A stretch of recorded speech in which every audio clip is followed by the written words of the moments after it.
પ્રાદેશિક સ્તરની શોધ અને બચાવ. પ્રાદેશિક સ્તરની શોધ અને બચાવ કવાયત તારીખ 5-6 માર્ચ 25 વાડીનાર. ભારતીય કોસ્ટગાર્ડ મુખ્યાલય કોસ્ટગાર્ડ પ્રદેશ ઉત્તર પશ્ચિમના નેજા હેઠળ વાડીનાર નજીક પ્રાદેશિક સ્તરની શોધ અને બચાવ કવાયત 2025 હાથ ધરી. આ કવાયતના national maritime search and rescue બોર્ડના સભ્યો, વિવિધ ઓઇલ હેન્ડલિંગ એજન્સીઓ અને રાજ્ય સરકારના પ્રતિનિધિઓએ ભાગ લીધો હતો અને પ્રાદેશિક સહયોગ અને તકનીકો સંકલન દ્વારા શોધ બચાવ પ્રતિસાદને સમન્વિત કરવાની થીમ સાથે કવાયતમાં સમુદ્રમાં સામૂહિક બચાવ કામગીરીનું જીવંત પ્રદર્શન સામેલ હતું. એમઆરઓના મુખ્ય ઘટકોમાં સામૂહિક સ્થળાંતર, ટ્રાયજ અને તાત્કાલિક તબીબી સંભાળની જોગવાઈનો સમાવેશ થાય છે.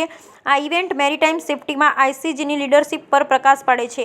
આ કવાયતનો હેતુ સેવા અને સિવિલ હોસ્પિટલો સહિત તમામ હિસ્સેદારો દ્વારા મેરીટાઈમ સ્તરને પ્રતિસાદ આપવા માટે સ્થાપિત પ્રક્રિયાઓ અને નીતિઓને પુનઃપ્રમાણિત કરવાના ઉપરાંત રિસોર્સ એજન્સીઓ, સાધનો, સંચાર પ્રક્રિયાઓ અને મેરીટાઈમ સ્તરની તાલીમ પર અસરકારકતાની તૈયારી અને એકીકરણ સુનિશ્ચિત કરવાનું છે.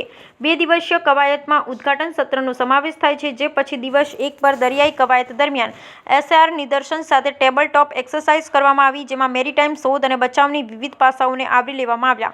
આ કવાયતનો ઉદ્દેશ્ય રણનીતિઓને શુદ્ધ કરવાનો, પ્રોટોકોલમાં અંતરને ઓળખવો અને આંતર-એજન્સી સહયોગને પ્રોત્સાહન આપવાનો હતો. ભારતીય કોસ્ટગાર્ડ રાષ્ટ્રના દરિયાઈ હિતોનું રક્ષણ કરવા અને દરિયામાં સલામતી સુનિશ્ચિત કરવા માટે અડગ રહે છે. આ કવાયતથી ફરીથી ધ ઇન્ડિયન કોસ્ટગાર્ડ વી પ્રોટેક્ટના સૂત્રને સમર્થન આપે છે. Bureau report Lalit સિંગડિયા.